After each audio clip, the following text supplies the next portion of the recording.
আসসালামু আলাইকুম রহমতুল্লাহি ওবারাকাতু। প্রিয় দর্শক, কিভাবে আপনি পবিত্র মাহে রমজানে তাহাজ্জুদের নামাজ আদায় করবেন তার নিয়ম সরাসরি এই ভিডিওতে প্র্যাকটিক্যালভাবে আমি দেখিয়ে দেব ইনশাআল্লাহ। দর্শক, এই ভিডিওতে নামাজটি দেখানোর আগে আমি আপনাদেরকে বলে দিব, 1. এই নামাজ পড়লে কি লাভ হবে, 2. রাতের কয়টায় এই নামাজ পড়া উত্তম, 3. তাহাজ্জুদের নামাজ মোট কয় রাকাত পড়বেন, 4. এই নামাজের নিয়ত ও সূরা কি, 5. নামাজের আগে দোয়াটি পরে যা চাইবেন তাই কবুল, সেই দোয়াটি কি, 6. একদিন পড়লে কি তাহাজ্জুদের নামাজ সবসময় পড়তে হয়, 7. তাহাজ্জুদ পড়ার নিয়ত করে ঘুমের কারণে উঠতে না পারলে এর কারণে আপনার কোনো ক্ষতি হবে কি না, 8. তাহাজ্জুদের নামাজ সুন্নত না নফল নিয়ত করবেন, 9. মহিলাদের পিরিয়ড অবস্থায় কি কি আমল করবেন, 10. নামাজ শেষে কি ওজিফা বা আমল দোয়া পাঠ করবেন তার নিয়মও বলে দিব। দর্শক, এই 10টি বিষয় জানার পূর্বে আমি আপনাদেরকে অনুরোধ করব ভিডিওটি প্রচারের জন্য একটি লাইক দিবেন। পরবর্তীতে এমন ভিডিও পাওয়ার জন্য আমল টিভি চ্যানেল সাবস্ক্রাইব করে পাশে থাকা বেল বাটনটি চেপে রাখবেন। তাহলে চলুন ভিডিওটি শুরু করি। আমরা প্রথমে জেনে নিব তাহাজ্জুদে নামাজ পড়লে কি লাভ হবে। হজরত আবু হুরায়রা রাদিয়াল্লাহু আনহু বলেন যে রাসূলুল্লাহ সাল্লাল্লাহু আলাইহি ওয়াসাল্লাম ইরশাদ করেছেন, রমজানের পর সর্বশ্রেষ্ঠ রোজা হলো আল্লাহর মাস মুহররমের রোজা, আর ফরজ নামাজের পর সর্বশ্রেষ্ঠ নামাজ হলো তাহাজ্জুদের নামাজ। সুবহানাল্লাহ। এটি মুসলিম ও নাসাই শরীফের হাদিস।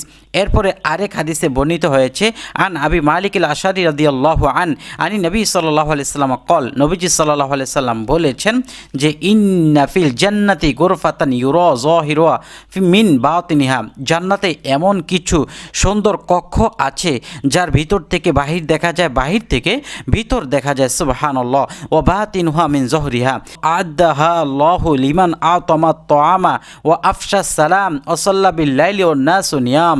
সুবহানাল্লাহ। বলতেছে এই কক্ষগুলো ওই ব্যক্তির জন্য যে ব্যক্তি নাকি মানুষদেরকে খাবার খাওয়াবে, সুবহানাল্লাহ, মেহমানদারি করবে এবং আফশা সালাম বেশি বেশি সালাম দিবে, অসল্লা বিল্লাইলি এবং রাতের আধারে নামাজ আদায় করবে, ও নাসু নিয়াম যখন নাকি মানুষ ঘুমাবে। তাহলে এর থেকে বোঝা যায় মানুষ যখন ঘুমায় সেটা হলো তাহাজ্জুদের সময় মানুষ ঘুমিয়ে থাকে আর মানুষ নামাজ পড়বে। যে ব্যক্তি এভাবে তাহাজ্জুদের নামাজ পড়বে ওই ব্যক্তিকে আল্লাহ তাআলা জান্নাতের সুন্দর কক্ষটা দিবেন, যেই কক্ষটা ভিতর থেকে বাহির দেখা যায়, বাহির থেকে ভিতর দেখা যায়। সুবহানাল্লাহ। হযরত আবু উমামা বাহিলি রাদিয়াল্লাহু আনহু বলেন যে রাসূলুল্লাহ সাল্লাল্লাহু আলাইহি ওয়াসাল্লাম ইরশাদ করেছেন, তোমরা তাহাজ্জুদে নামাজ পড়ো, কেননা তাহাজ্জুদে নামাজ হলো তোমাদের পূর্ববর্তী নেককার লোকদের তরিকা এবং তোমাদের প্রতিপালকের নিকট তোমাদের নৈকট্য লাভের উপায়, আর তোমাদের গুনাহ মোচনকারী ও গুনাহ থেকে বাধা দানকারী। সুবহানাল্লাহ। মুস্তাদরাকে হাকিম, এটি বিশুদ্ধ একটি হাদিস গ্রন্থ। এর থেকে প্রতীয়মান হয় যে তাহাজ্জুদের নামাজ কোনোভাবেই ছাড়া যাবে না, যদিও এটি নফল হয়। দর্শক, এখন 2 নম্বরে জানবো রাতের কয়টা বাজে এই তাহাজ্জুদের নামাজ পড়া উত্তম। তাহাজ্জুদের ওয়াক্ত এশার পর থেকে সুবহে সাদেকের আগ পর্যন্ত হলো তাহাজ্জুদের ওয়াক্ত, তবে শেষ রাতে পড়া উত্তম, কারণ রাসূলুল্লাহ সাল্লাল্লাহু আলাইহি ওয়াসাল্লাম রাত্রির শেষ ভাগে তাহাজ্জুদ পড়তেন, বেশিরভাগ সময় বিতির নামাজ তাহাজ্জুদের পরেই পড়তেন। দর্শক, বোঝা যায় রাসূলুল্লাহ সাল্লাল্লাহু আলাইহি ওয়াসাল্লাম বিতির নামাজ পড়েছেন তাহাজ্জুদ নামাজের পরে শেষ রাত্রিতে। আর যদি আপনার এমন সংখ্যা হয় যে আপনি শেষ রাতে উঠতে পারবেন না, তাহলে এশারের পরপরই তাহাজ্জুদ এবং বিতির নামাজ একসাথে আদায় করে নিতে পারবেন। এখন কথা হলো এই তাহাজ্জুদের নামাজ মোট কয় রাকাত পড়বেন। তাহাজ্জুদের নামাজ 2 থেকে 12 রাকাত। নবী করিম সাল্লাল্লাহু আলাইহি ওয়াসাল্লাম সাধারণত 8 রাকাত পড়তেন বিদায় এটা কি উত্তম বলা হয়েছে। দর্শক, বোঝা গেল 8 রাকাত হলো উত্তম, 12 রাকাতও না, 2 রাকাতও না, 4 রাকাত, 6 রাকাতও না, পারলে 8 রাকাত নতুবা 4 রাকাত। আর যদি তাও হিম্মত না হয় বা আপনার যদি সম্ভব না হয়, অন্তত পক্ষে 2 রাকাত হলেও পড়ে নেওয়া চাই। সুবহানাল্লাহ। তাহলে আমাদের এখন জেনে নিতে হবে এই তাহাজ্জুদ নামাজের নিয়ত ও সূরা কি। প্রিয় দর্শক, তাহাজ্জুদের নামাজের নিয়তটি এভাবে করবেন, আমি 2 রাকাত তাহাজ্জুদের নামাজ পড়ছি, এই নিয়ত করে আল্লাহু আকবার বলে হাত বাঁধবে। আর তাহাজ্জুদের নামাজ যে কোনো সূরা দ্বারা পড়া যায়, তবে লম্বা সূরা বা কেরাত দ্বারা পড়া উত্তম, অর্থাৎ যে সূরাটা একটু বড়, যেই আয়াত বড় ওই রকম সূরা বা আয়াত দিয়ে পড়া ভালো। আপনি যদি না পারেন তাহলে সূরা ফিল থেকে সূরা নাস পর্যন্ত যে সূরাগুলো পারেন সেগুলো দিয়েই আদায় করতে পারবেন। প্রিয় দর্শক, তবে তাহাজ্জুদ নামাজের আগে একটা দোয়া রয়ে গেছে, যে দোয়াটি পরে আপনি তাহাজ্জুদের নামাজের আগেই যদি আল্লাহ তাআলার কাছে কোনো কিছু চান সেটি অবশ্যই কবুল হবে। চলুন হাদিসটি দেখে নেই। প্রিয় দর্শক, এখানে খেয়াল করুন, বুখারী শরীফের এক রেওয়ায়েতে তাহাজ্জুদের জন্য ঘুম থেকে ওঠার পর একটি দোয়াও বর্ণিত রয়েছে। সেই দোয়াটি পাঠ করার পর দোয়া করলে দোয়া কবুল হওয়ার কথা বলা হয়েছে। রেওয়ায়তটি হলো এই, আন উবাদা রাদিয়াল্লাহু আনি নবী সাল্লাল্লাহু আলাইহি সাল্লাম কল মান তারা মিনাল লাইলি ফাকালা লা ইলাহা ইল্লাল্লাহ। যে ব্যক্তি নাকি নবীজি সাল্লাল্লাহু আলাইহি সাল্লাম বলেছেন, যে ব্যক্তি নাকি রাতে ঘুম ভাঙার পর উঠবে অতঃপর বলবে লা ইলাহা ইল্লাল্লাহু ওয়াহদাহু লা শারীকা লাহু লাহুল মুলকু ওয়া লাহুল হামদু ওয়া হুয়া আলা কুল্লি শাইইন কাদির আলহামদুলিল্লাহি ওয়া সুবহানাল্লাহি আল্লাহু আকবার লা হাওলা ওয়া লা কুওয়াতা ইল্লা বিল্লাহ কলা। এরপর সেই বলবে আল্লাহুম্মা গফিরলি, আয় আল্লাহ আপনি আমাকে মাফ করেন। অথবা দা আস্তাজিবুলাহু, অথবা বান্দা যে দোয়া করবে আমি বান্দার সেই দোয়াই কবুল করে নেব। সুবহানাল্লাহ। ফা ইন তাওয়াদ্দ, অতঃপর যদি সে অজু করে, অসল্লা এরপর নামাজ পড়ে, কবিলা সলাতু তাহলে তার নামাজ কবুল করা হবে। বুঝা গেল যে ব্যক্তি ঘুম ভাঙ্গার পরেই, এখানে অজু বা নামাজ বা কোনো কিছুর কথা বলা হয় নাই, ঘুম ভাঙ্গার পরেই লা ইলাহা ইল্লাল্লাহু ওয়াহদাহু লা শারীকা লাহু লাহুল মুলকু ওয়া লাহুল হামদু ওয়া হুয়া আলা কুল্লি শাইইন কাদির আলহামদুলিল্লাহি ওয়া সুবহানাল্লাহি আল্লাহু আকবার ওয়া লা হাওলা ওয়া লা কুওয়াতা ইল্লা বিল্লাহ। এতটুকু এই দোয়াটা পাঠ করবে। এরপর দোয়াটা পাঠ করার পর অজু করবে না বা নামাজ পড়ার কোনো কথাই আসে নাই। অতঃপর সে বলবে আল্লাহুম্মা গফিরলি, আয় আল্লাহ আপনি মাফ করে দেন। যদি বলে, অথবা দা অন্য কোনো দোয়া করে যে আল্লাহ আপনি আমাকে সন্তান দান করেন, আল্লাহ আপনি আমাকে কবুল করেন, আল্লাহ আপনি আমার পরীক্ষায় কামিয়াবি করেন, আল্লাহ আপনি আমার সন্তানগুলোর চাকরির ব্যবস্থা করে দেন, এইভাবে যদি অতঃপর কেউ দোয়া করে আস্তাজিবুলাহু, আমি তার সেই দোয়া কবুল করব। সুবহানাল্লাহ। ফা ইন, অতঃপর যদি তাওয়াদ্দ, সে অজু করে, তাহলে বোঝা গেল অজুর কথাটা নবীজি সাল্লাল্লাহু আলাইহি ওয়াসাল্লাম পরেই বলছেন, অজুর আগে দোয়াটা পাঠ করছেন। কেউ যদি বলে এরকম অতঃপর মানে দোয়া করার পর যদি কেউ সে অজু করে, অসল্লা এরপর নামাজ পড়ে, তাহলে অজু নামাজ পড়ে আসতেছে কবিলাত কবুল করা হবে সলাতুহু, তার নামাজ। সুবহানাল্লাহ। তাহলে তার অজু এবং তাহাজ্জুদ নামাজ কবুল করা হবে। সুবহানাল্লাহ। দর্শক, এখানে ভিন্নভাবে এখানে দোয়াটি দেওয়া আছে, আপনারা এই দোয়াটি মুখস্থ করে নেবেন। লায়ের মধ্যে 3 আলিফ টান আছে, লায়ে 3 আলিফ টান দিবেন। তবে অবশ্যই দোয়াটি আপনাকে শুদ্ধ করে পাঠ করতে হবে। লা ইলাহা ইল্লাল্লাহ, এখানে আল্লাহ আছে, এখানে ইল্লা হবে, ইল্লাল্লাহ ওয়াহদাহু লা শারীকা লাহু লাহুল মুলকু ওয়া লাহুল হামদু ওয়া হুয়া আলা কুল্লি শাইইন কাদির আলহামদুলিল্লাহি ওয়া সুবহানাল্লাহি আল্লাহু আকবার ওয়া লা হাওলা ওয়া লা কুওয়াতা ইল্লা বিল্লাহ। আল্লাহ যেন আমাদেরকে এই দোয়াটি ঘুম ভাঙ্গার পরে পড়া তৌফিক দান করেন, এর জন্য সকলে কমেন্টে লিখুন আমিন। এখন জানবো, এই তাহাজ্জুদের নামাজ একদিন পড়লে কি সব সময় তার জন্য পড়তে হয়? একদিন তাহাজ্জুদ পড়লে কি সব সময় পড়তে হবে? না, একদিন তাহাজ্জুদ পড়লে সব সময় পড়তে হবে এটা ভুল। তবে নিয়মিত পড়া ভালো ও মুত্তাকির পরিচয়। আপনি যদি মাঝে মধ্যে শরীর খারাপ হওয়ার কারণে পড়তে না পারেন, কোনো সমস্যা নেই এবং গুনাহও হবে না। 7 নম্বরে জানবো, তাহাজ্জুদ পড়ার নিয়ত করে ঘুমের কারণে উঠতে না পারলে কি কোনো গুনাহ হবে? ঘুমানোর সময় তাহাজ্জুদে ওঠার নিয়ত থাকলে ঘুম না ভাঙ্গার কারণে উঠতে না পারলেও আল্লাহ পাক তাহাজ্জুদের সওয়াব দান করবেন। সুবহানাল্লাহ। এটি এক হাদিসে এসেছে খুব সুন্দর মতো, এখানে আমি আপনাদেরকে অনুবাদটি বলে শোনাচ্ছি।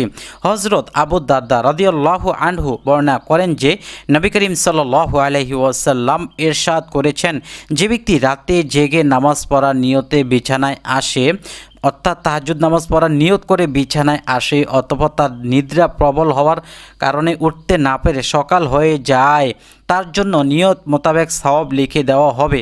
সুবহানাল্লাহ।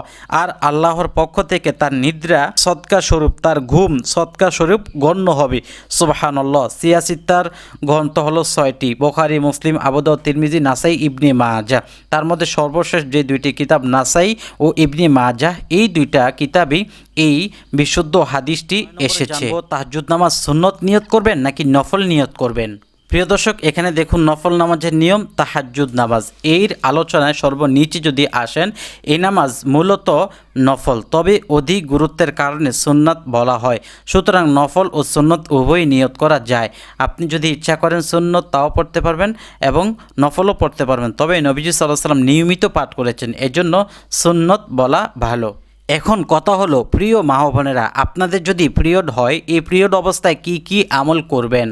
প্রিয় মা ও বোনেরা, আমরা জানি পিরিয়ড অবস্থায় মহিলারা আমল করতে পারে না, তবে সেটা কোন আমল? নামাজ পড়া আর হলো কোরআন তেলাওয়াত করা। কিন্তু যে কোনো দোয়া তো পাঠ করা যায়।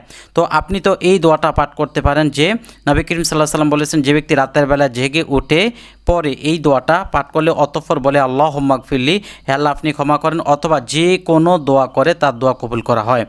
অতঃপর যদি অজু করে, তাহলে আপনার অজু না থাকুক সমস্যা নেই, আপনার পিরিয়ড অবস্থায় থাকুক, আপনি যদি সুস্থ না থাকেন তাও সমস্যা নেই, এই দোয়াটা পাঠ করার জন্য কোনো তাকে পবিত্র হতে হবে এমন কোনো শর্ত নয়। তাহলে আপনি পিরিয়ড অবস্থায় এই দোয়াটা পাঠ করতে পারেন। তাহাজ্জুদের সময় এই দোয়াটা পাঠ করে এরপর আপনি বিভিন্ন তাসবিহ তাহলিল আদায় করবেন। দর্শক, কী ধরনের তাসবিহ তাহলিল আদায় করবেন? মনে করেন আপনি সূরা ফাতিহা, সূরা ইখলাস, দুরূদ শরীফ এগুলা পাঠ করলেন, সাথে সাথে আপনি এগুলো পড়তে পারেন, লা ইলাহা ইল্লাল্লাহ 100 বার, আল্লাহ আল্লাহ 100 বার, সুবহানাল্লাহি ওয়া বিহামদি সুবহানাল্লাহিল আযীম 100 বার, লা হাওলা ওয়ালা কুওয়াতা ইল্লা বিল্লাহিল আলিয়্যিল আযীম 100 বার। অতঃপর আপনি ছোট করে মুনাজাত দিয়ে আপনার ভাষায় মুনাজাতের আগে দুরূদ শরীফ 100 বার পাঠ করে আপনি যা যা বলার তা বলতে পারবেন। তাহলে আপনি শুধু নামাজটা পড়লেন না, কোরআন তেলাওয়াত করলেন না, এছাড়া সব ধরনের জিকির, আজকার, ওজিফা, দোয়া, দুরুজ, এরপর দোয়া, মুনাজাত, কান্নাকাটি সব ধরনের আমল করতে পারবেন ইনশাআল্লাহ। আল্লাহ তাআলা প্রিয় মা বোনদেরকে পিরিয়ড অবস্থায়ও আল্লাহ তাআলার মন জয় করতে পারে সেই তৌফিক দান করুক, আল্লাহুম্মা আমিন। প্রিয় দর্শক, 10 নম্বরে নামাজ শেষে কি আমল করবেন? তাহলে নামাজটি আমরা আগে শেষ করে নিই, তারপর কিভাবে দোয়া করবেন, মুনাজাত দিবেন, কি ওজিফা পাঠ করবেন, সবগুলো সুন্দরভাবে দেখিয়ে দিব। তাহলে চলুন তার আগে 2 রাকাত তাহাজ্জুদের নামাজ সরাসরি প্র্যাকটিক্যালভাবে দেখে নেই। প্রিয় দর্শক, এখন আমি তাহাজ্জুদ নামাজ পড়ার নিয়তে জায়নামাজে দাঁড়িয়ে গেলাম। জায়নামাজে দাঁড়িয়ে আমাকে হাত দুটি ছেড়ে দিয়ে দাঁড়াতে হবে, এভাবে দাঁড়ালে হবে না। আচ্ছা, এভাবে দাঁড়িয়ে আমি মনে মনে কল্পনা করছি মোট কত রাকাত পড়বো। মোট 8 রাকাত পড়বো। কয় রাকাত করে? 2 রাকাত করে। তাহলে 2 রাকাতের নিয়ত করে করে আমাকে 8 রাকাত নামাজ পড়তে হবে। তা আমি যদি শুধু 2 রাকাতের নিয়ম দেখাই তাই তো হবে, কারণ আপনি যত 2 রাকাত করে 8 রাকাত পড়বেন, তাহলে আমি শুধুমাত্র 2 রাকাতের নিয়ত করছি। আমি তাহাজ্জুদের 2 রাকাত সুন্নত নামাজ আদায় করিতেছি। আল্লাহু আকবার। এখন আমি শুরুতেই সানা পাঠ করে নেব। সুবহানাকাল্লাহুম্মা ওয়া বিহামদিকা ওয়া তাবারাকা ইসমুকা ওয়া তাআলা জাদ্দুকা ওয়া লা ইলাহা গায়রুক। এরপর আউযুবিল্লাহ বিসমিল্লাহর সাথে সূরা ফাতিহা পাঠ করে নিব। আউযু বিল্লাহি মিনাশ শাইতানির রাজিম। বিসমিল্লাহির রহমানির রহিম। আলহামদুলিল্লাহি রাব্বিল আলামিন। আর রহমানির রহিম। মালিকি ইয়াউমিদ্দিন। ইয়্যাকা না'বুদু ওয়া ইয়্যাকা নাস্তাঈন। ইহদিনাস সিরাতাল মুস্তাকিম। সিরাতাল লাযীনা আন'আমতা আলাইহিম গায়রিল মাগদুবি আলাইহিম ওয়ালাদ-দাল্লিন। আমিন। এখন বিসমিল্লাহর সহিত যে কোনো একটি সূরা মিলিয়ে নিব। তা আমি এখন সূরা আলাম নাসরা পাঠ করব। আপনি আলাম নাসরা পাঠ না করেও যে কোনো সূরাও পড়তে পারবেন। বিসমিল্লাহির রহমানির রহিম। আলাম নাশরাহ লাকা সাদরাক ওয়া ওয়াদা'না আনকা উসরাক আল্লাযী আনকাদা যহরাক ওয়া রাফা'না লাকা যিকরাক ফাইন্না মা'আল উসরি ইউসরা। ইন্না মা'আল উসরি ইউসরা। ফাইযা ফারাগতা ফানসাব ওয়া ইলা রাব্বিকা ফারগাব। আমার সূরা পাঠ করা শেষ। এখন আমি রুকু সিজদা করে আবার পুনরায় দ্বিতীয় রাকাতের জন্য দাঁড়াবো। আল্লাহু আকবার। সুবহানা রব্বিয়াল আযীম, সুবহানা রব্বিয়াল আযীম, সুবহানা রব্বিয়াল আযীম। আমি 3বার পড়েছি, আপনি 5বার 7বার পড়লে আরও বেশি ভালো। সামি আল্লাহু লিমান হামিদা, এটা বলে আমি দাঁড়াইলাম। দাঁড়ানো শেষ হলে বলবো রব্বানা লাকাল হামদ। এরপর একটি দোয়া আছে, সেটি পারলে পড়বেন, না পড়লেও সমস্যা নেই, তবে পড়লে অনেক সওয়াব আছে। হামদান কাসীরান তাইয়িবান মুবারাকান ফীহ। আল্লাহু আকবার। সুবহানা রব্বিয়াল আ'লা, সুবহানা রব্বিয়াল আ'লা, সুবহানা রব্বিয়াল আ'লা। আল্লাহু আকবার। আল্লাহুম্মা গফিরলি ওয়ারহামনি ওয়াহদিনি ওয়ারযুকনি ওয়াআফিনি। আল্লাহু আকবার। সুবহানা রব্বিয়াল আ'লা, সুবহানা রব্বিয়াল আ'লা, সুবহানা রব্বিয়াল আ'লা। আমি 3বার পড়েছি, সময়ের সংক্ষিপ্ততার কারণে আপনি 5বার 7বার 9বারও পড়তে পারবেন। যত বেশি পড়বেন তত বেশি সওয়াব হবে। আল্লাহু আকবার। এখন আর আউযুবিল্লাহ পাঠ করতে হবে না, সানাও পাঠ করতে হবে না, সরাসরি বিসমিল্লাহ পড়ে সূরা ফাতিহা আবার যে কোনো একটি সূরা মিলিয়ে নিব। বিসমিল্লাহির রহমানির রহিম। আলহামদুলিল্লাহি রাব্বিল আলামিন, আর রহমানির রহিম, মালিকি ইয়াউমিদ্দিন, ইয়াকা না'বুদু ওয়া ইয়াকা নাস্তাঈন, ইহদিনাস সিরাতাল মুস্তাকিম, সিরাতাল লাযীনা আন'আমতা আলাইহিম গায়রিল মাগদুবি আলাইহিম ওয়ালাদ-দাল্লিন। আমিন। বিসমিল্লাহির রহমানির রহিম। আরাআইতাল্লাযী ইউকাযযিবু বিদ্দীন, ফাযালিকাল্লাযী ইয়াদু'উল ইয়াতীম ওয়ালা ইয়াহুদ্দু আলা তুআমিল মিসকিন, ফাওয়াইলুল লিল মুসাল্লিন আল্লাযীনা হুম আন সালাতিহিম সাহুন, আল্লাযীনা হুম ইউরাউন ওয়া ইয়ামনাউনাল মাউন। আল্লাহু আকবার। সুবহানা রব্বিয়াল আযীম, সুবহানা রব্বিয়াল আযীম, সুবহানা রব্বিয়াল আযীম। সামি আল্লাহু লিমান হামিদা, রব্বানা লাকাল হামদ, হামদান কাসীরান তাইয়িবান মুবারাকান ফীহ। আল্লাহু আকবার। সুবহানা রব্বিয়াল আ'লা, সুবহানা রব্বিয়াল আ'লা, সুবহানা রব্বিয়াল আ'লা। আল্লাহু আকবার। রব্বিগফিরলি ওয়ারহামনি ওয়াহদিনি ওয়ারযুকনি ওয়াআফিনি। আল্লাহু আকবার।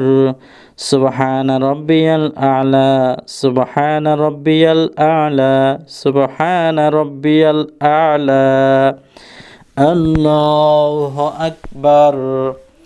আত-তাহিয়াতু লিল্লাহি ওয়াস-সালাওয়াতু ওয়াত-তাইয়্যিবাত। আসসালামু আলাইকা আইয়ুহান নাবিয়্যু ওয়া রাহমাতুল্লাহি ওয়া বারাকাতুহু। আসসালামু আলাইনা ওয়া আলা ইবাদিল্লাহিস সালিহিন।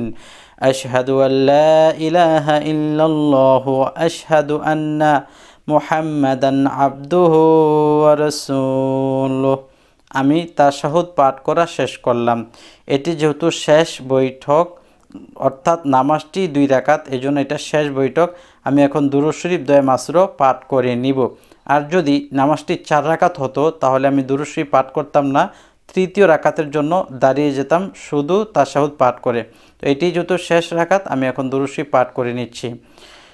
اللهم صل على محمد وعلى آل محمد كما صليت على إبراهيم وعلى آل إبراهيم إنك حميد مجيد اللهم بارك على محمد وعلى آل محمد كما باركت على إبراهيم وعلى آل إبراهيم إنك حميد مجيد اللهم إني ظلمت نفسي ظلما كثيرا ولا يغفر الذنوب إلا أنت فاغفر لي مغفرة من عندك وارحمني إنك أنت الغفور الرحيم السلام عليكم ورحمة الله প্রথমে ডান দিকে সালাম ফিরাইলাম। এখান থেকেই আবার আমি আসসালামও শুরু করব না, আমার মাথা আমি সোজা করে নিব। এরপর পুনরায় আবার বলবো আসসালামু আলাইকুম ওয়া রাহমাতুল্লাহ। এরপর আমি পুনরায় আবার মাথা সোজা করে নিব।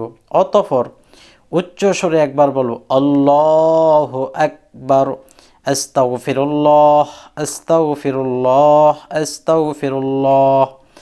আল্লাহুম্মা আনতাস সালাম ওয়া মিনকাস সালাম তাবারাকতা ইয়া যাল জালালি ওয়াল ইকরাম। প্রিয় দর্শক, তাহাজ্জুদের নামাজ আদায় করে আপনি যেভাবে মুনাজাত দিবেন সেই নিয়মটি বলছি। আল্লাহর পছন্দের তাসবিহ 50 বার পাঠ করবেন। আবু হুরায়রা রাদিয়াল্লাহু আনহু বলেন, রাসূল সাল্লাল্লাহু আলাইহি সাল্লাম বলেছেন, আমি সুবহানাল্লাহ আলহামদুলিল্লাহ লা ইলাহা ইল্লাল্লাহ ওয়া আল্লাহু আকবার বলতে এত বেশি পছন্দ করি যে এগুলো বলা আমার কাছে পৃথিবীর বুকে সূর্যের নিচে যা কিছু আছে সব কিছু থেকে বেশি প্রিয়। সুবহানাল্লাহ সুবহানাল্লাহ। এরপরে আরেক হাদিস থেকে পাওয়া যায় যে আল্লাহর নিকট সবচেয়ে প্রিয় বাক্য 4টি, পছন্দের বাক্য 4টি। সুবহানাল্লাহ আলহামদুলিল্লাহ লা ইলাহা ইল্লাল্লাহ আল্লাহু আকবার। তুমি ইচ্ছামতো বাক্য 4টি যে কোনো বাক্য আগে পিছে বলতে পারো, কোনো সমস্যা নেই।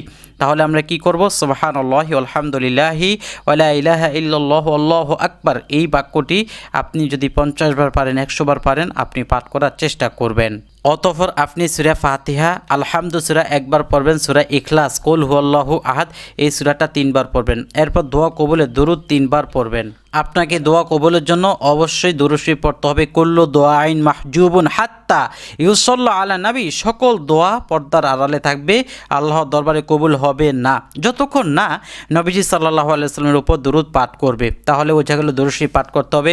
এখানে একটি দুরূদ আছে, আল্লাহুম্মা সাল্লি আলা মুহাম্মাদিন আবদিকা ওয়া নাবিয়্যিকা ওয়া রাসূলিকা নাবিয়্যিল উম্মি। উচ্চারণ আল্লাহুম্মা সাল্লি আলা মুহাম্মাদিন আবদিকা ওয়া নাবিয়্যিকা রাসূলিকা নাবিয়্যিল উম্মি। অর্থ, হে আল্লাহ, আপনি সালাত দিন মুহাম্মাদের উপর, অর্থাৎ রহমত বর্ষণ করুন মুহাম্মদ সাল্লাল্লাহু আলাইহি ওয়াসাল্লামের উপরে, আমার বান্দা ও আপনার নবী।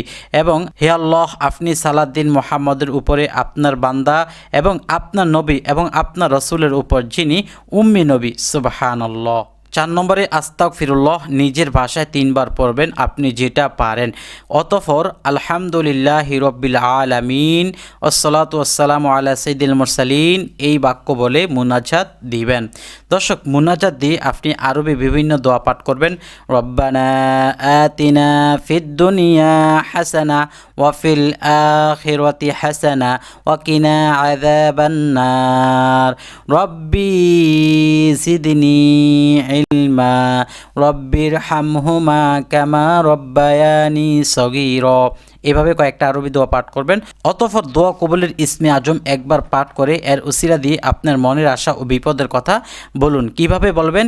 ইয়া দাল জালালি ওয়াল ইকরাম, ইয়া হাইয়ু ইয়া কাইয়ুম, ইয়া আল্লাহ, তোমার এই ইসমে আজমের উসিলায় আমাকে মক্কা মদিনা যাওয়ার তৌফিক দান করো। আল্লাহুম্মা আমিন। আমার সন্তানদেরকে তুমি কবুল করো, দ্বীনের জন্য কবুল করো, পরহেজগার নেককার মুত্তাকি বানিয়ে দাও। আমার চাকরির ব্যবস্থা করে দাও, ব্যবসার ব্যবস্থা করে দাও। আমি এমন একটি বড় বিপদে আছি, সেই বিপদ থেকে উদ্ধার করার মালিক একমাত্র তুমি, সেই বিপদ থেকে তুমি উদ্ধার করে দাও। আল্লাহ আমার স্বামী স্ত্রীর সম্পর্ককে তুমি সুন্দর করে দাও, আমাদের মধ্যে ঝগড়াঝাটি মনোমালিন্য যাতে না হয় তুমি কবুলের মঞ্জুর করো।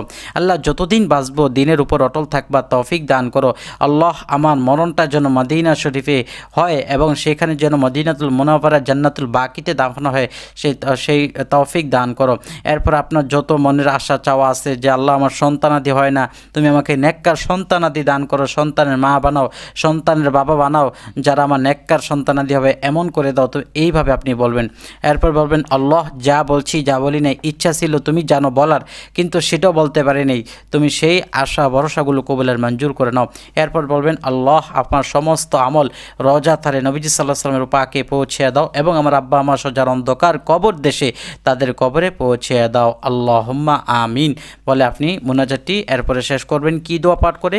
সুবহানা রাব্বিকা রাব্বিল ইজ্জাতি আম্মা ইয়াসিফুন ওয়া সালামুন আলাল মুরসালিন ওয়ালহামদুলিল্লাহি রাব্বিল আলামিন। প্রিয় দর্শক, যদি পুরো ভিডিওটি ভালো লাগে তাহলে প্রচারের জন্য একটি লাইক দিবেন। পরবর্তীতে এমন ভিডিও পাওয়ার জন্য আমল টিভি চ্যানেল সাবস্ক্রাইব করে পাশে থাকা বেল বাটনটি চেপে রাখবেন।